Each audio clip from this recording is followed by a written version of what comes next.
Before I ever played Minecraft, I knew what my house was going to look like.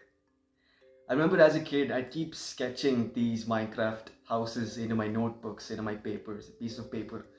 And I'd sketch these bases with secret entrances, storage rooms, redstone contraptions, special types of farms, and I kept drawing. It all felt so endless what I could think of. I was just a regular kid watching Minecraft YouTubers like PewDiePie, DanTDM, Preston Plays, Rachel Elixir, all these YouTubers.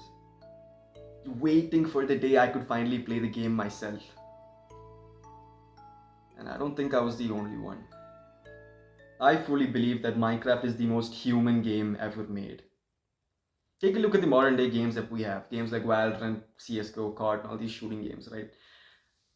These games push an agenda on you. Even the MMORPG games, they want you to follow this set storyline. They want you to explore this open world and, kill monsters. And it's sure, though, that can be fun. Sure, FPS games are fun. I'm not saying they aren't. But at the end of the day, the game is pushing an agenda on you. Do this task and you get this reward. Do this task and you get this reward, right? And that just creates a constant dopamine drain on you, right? I don't need to explain the whole logic, but if you look at Minecraft, you don't find that anywhere. Most games give you instructions on what to do, but Minecraft is just a blank slate. It doesn't force the player to do anything. It brings the player into an experience, right? Even if you look at the dimensions that the Minecraft wants you to go through to complete the game, it doesn't force you to complete the game. You can stay in the overworld for as long as you like. You don't need to move, right? But if you want to get more building blocks, if you want to get more gear, if you want to level up, if you want to build more creative projects in the overworld, you can go to the Nether and get more creative things there. The Nether unlocks more blocks, more mechanisms for you. And it's the same thing in the end dimension, which is the final kind of end game of the game, right, in Minecraft. And even that dimension gives you this new flying mechanic. Even that dimension gives you this new boss that you have to beat. Again, it doesn't force the agenda on you, right? It's always an option. And that's the best part about this game. It doesn't force creativity on you. It doesn't force mundane tasks on you. It inspires you to create. It inspires you to take that extra leap. And every player enjoys it. They genuinely do. The thing about Minecraft is, it creates a blank world for you. Right? And that changes everything.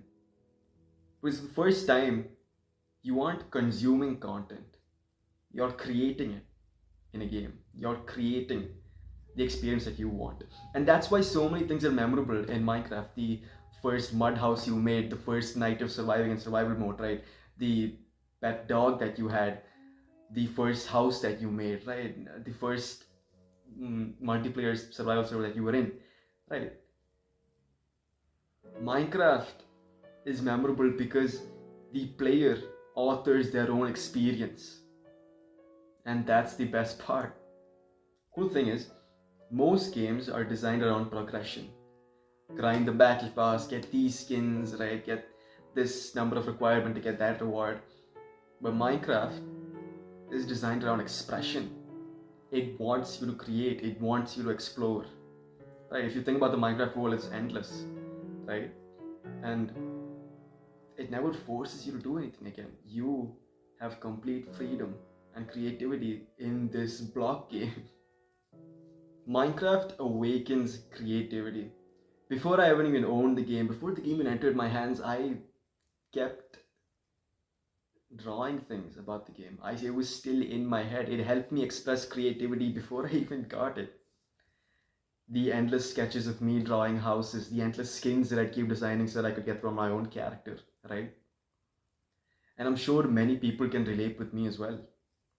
Sketching houses, imagining builds, imagining adventures with friends, and imagining going cave exploring, imagining fighting different bosses. Back then, as a kid, it was really hard to beat the Ender Dragon, and it still is for me. I'm not that good at the game, but still, I'd come up with these weird ways of trying to beat it, like trying to tower over the dragon and then pour lava, and then thinking it would kind of fly into it, but I don't think that worked. But hey, give me props for trying, right? That's besides the point. The main point is Minecraft didn't just entertain me; it inspired me to create as a kid, and that's really valuable. Minecraft respects the player. I've already mentioned this before, but think about how modern day games are. They try to manipulate your attention, right? Grinding battle passes, doing things you really don't like. I mean, you look at a Valorant player, they fucking hate their life, right? I mean, I'm not trying to be offensive, but like, uh, anyhow, coming back to the topic at hand, right? Minecraft waits for you. Like I said before, it doesn't force you to do anything. You can go fishing for 3 hours in Minecraft. You can go explore the whole world, right? While you're at it, you can do anything you want to, and the game won't care. It encourages you to do so because the game offers you an experience. That's what's amazing about Minecraft. Minecraft allows slowness. It allows you to take your time. It allows you to take your own pace, and that's rare now. When it comes to games, it's one of the most controversial things in the self improvement space. You got people telling you that if you play games, you're a weak pussy and you should kill yourself. You have people telling you that you should stay away from games. You should you should give up on it, right? It's immature to play them. It's immature to even grind them. But I have a different viewpoint. Of course, if playing games is the only thing that you do, then I kind of agree with the latter point. But I'm sure many people aren't like that. What I think is games reveal a deeper side of you, a deeper experience that you want. Sure, someone who plays FPS games doesn't actually want to go around on a shooting spree. I hope you don't go on a shooting spree. And no, seriously, that's not funny. Anyhow, what they want is that same tension, that same planning that they want, right? Jumping people from different angles, or taking enemies by surprise, or like scoping people out and then surprising them, right? There are different ways to get that tension, right? Outsmarting people when it comes to sports, and so such activities that give you the same level of fun that you're looking for from games. And I feel like games are an easy way to experience that thrill from a cheaper kind of alternative, right? It's not the same as actually doing a physical experience. And that's what games do. I feel like they help you discover more parts of yourself than just, yeah, I enjoy this game. No, you enjoy a much more deeper experience. And this game is just something that reveals that lightly to you. The key point is games stimulate desires that exist in real life. Think about it. Referring to my earlier FPS player example, people who love playing Minecraft, right? People like me, right? They love exploring. They want to go hiking on mountains. They want to travel and see the world, right? People who love MMORPGs are the same. People who crave for their own kind of storyline in a fantasy world, they also want that level of story in their life. I mean, you get the point though, right?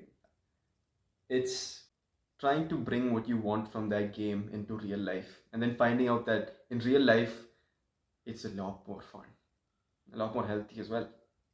Games reveal parts of you, and maybe those games become addicting because sometimes that becomes the only place where we can truly express ourselves. But that's not the truth. And I guarantee you, in real life, there are experiences that are twice as fun, even more intense, and even more purposeful. Purposeful. And that's truth. Minecraft mattered because it reminded us that we could create. Most of us started building worlds in Minecraft before we even knew that we could build a life. And maybe that's why nobody ever leaves Minecraft.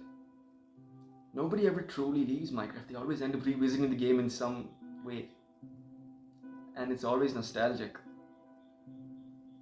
Because somewhere inside that blocky little world is a version of ourselves that still believes that we can create anything. And that's what makes this game so human. That's what makes this game so beautiful. At least that's what I think. Anyhow, this was fun to make, and yeah, expect to see me again.